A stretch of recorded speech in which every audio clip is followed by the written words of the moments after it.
What's up guys, today we will be going over the full 1-2 punch hunter build for two reasons. One, they changed the way the perks stack, and two, we now have Thunder Coil, which is an artifact perk which will increase our arc melee damage. So there's two things that changed with this build, and I just want to break down all the numbers and see how it is now. And if you don't know what this combo is, it's with 1-2 punch on a shotgun with combination blow on top tree arc strider, paired with Gambler's Dodge to get your melee back.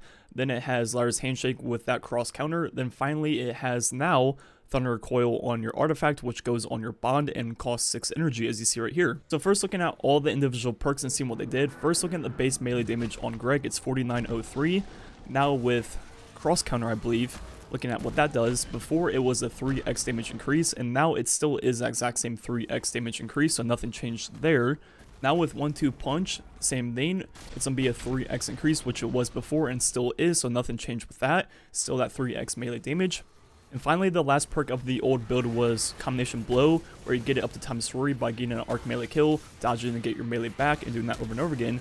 Then on the Ogre, as you see, this one hits over 20,000, which is 4.1x more melee damage, which is what it was before and still is.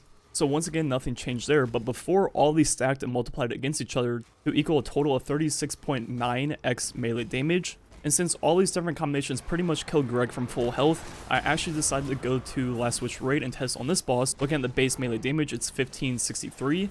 Now with the full combo that you could get before, so without Thunder Coil, looking at what it does to our melee damage now, because they stack differently than they did before. As you see, the second melee, which has all the perks, hits 34,000. And that is going to be a 22.12x increase, so that's down a lot from what it was before at that 36.9. So what happens if we throw in the new Thunder Coil, which will increase your melee damage for arc melees? And we will only have this perk this season.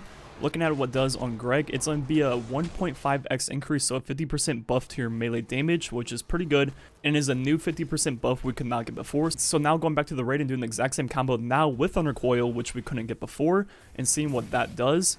So as you see, the second melee with all the perks hits over 51,000 now, almost 52,000, and that is a 33.18x modifier, which is still lower than it was before at that 36.9, but it's definitely a lot closer than it was without Thunder Coil. So now looking at the DPS of this full combo, the first thing we need is the shotgun damage, which hits just under 19,000.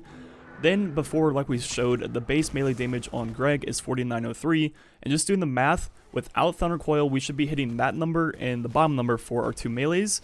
Then with Thunder Coil, it should go up by 50% to these two numbers, with the second melee hitting over 162,000 damage. And so let's go ahead and test on Greg and see if we actually get those results. So first, without Thunder Coil, we hit 108,000. And now with Thunder Coil, with all the perks going, we hit 162,000. So I was pretty much spot on. Now seeing how long it takes to do 4 of these combos where you shoot then double melee. The first melee is without cross counter, then the second one will be with cross counter every single time. And those are the numbers I showed off earlier, and that took 8.7 seconds. And the DPS without Thunder Coil is over 100,000, which is very high. Now looking at the numbers with Thunder Coil on, it's 145,833 DPS, which is a lot. So with the artifact perk Thunder Coil, the stack is almost the exact same as it was before the changes. And just like before, it is by far the highest DPS in the game, especially sustained DPS. As you can imagine, the sustained damage of this combo is well into the multiple millions. And if you compare that to something like Izanagi's Burden, Izanagi's does 50,000 DPS, then does like a total damage of 450,000, and obviously this does way more total damage and almost 3 times the DPS. Then also, if you compare it to something like a grenade launcher, a 150 RPM with spikes and full court does roughly 80,000 DPS over the first magazine. Then once you shoot more than one magazine and take into account the reload speed, it's going to start dropping down to like 70, 60, and 50,000 depending on how many times you reload. So with Thunder Coil, obviously the DPS is pretty much unmatched in the game, but even without Thunder Coil in the next season, if we do not have that perk again, which I believe we will not, the combo will only be doing that 22.2x damage, which still results in 100,000 DPS, which is still higher than pretty much anything else in the game. So even after we lose Thunder Coil, this build will still be pretty relevant and still be one of the better options in the game. And overall, I think it's pretty balanced now. You are getting the highest DPS in the game and pretty much the best sustained damage in the game. You're also using a weapon, an exotic, your subclass, you know, and you're playing a very specific way that doesn't work ever in the game. And where it does, you know, that's great. And it's going to work really well. But in the other places where it doesn't work, obviously you're going to have to use something else. So definitely take advantage of this build when Thunder Coil is still in the game, because more than likely next season we will lose it.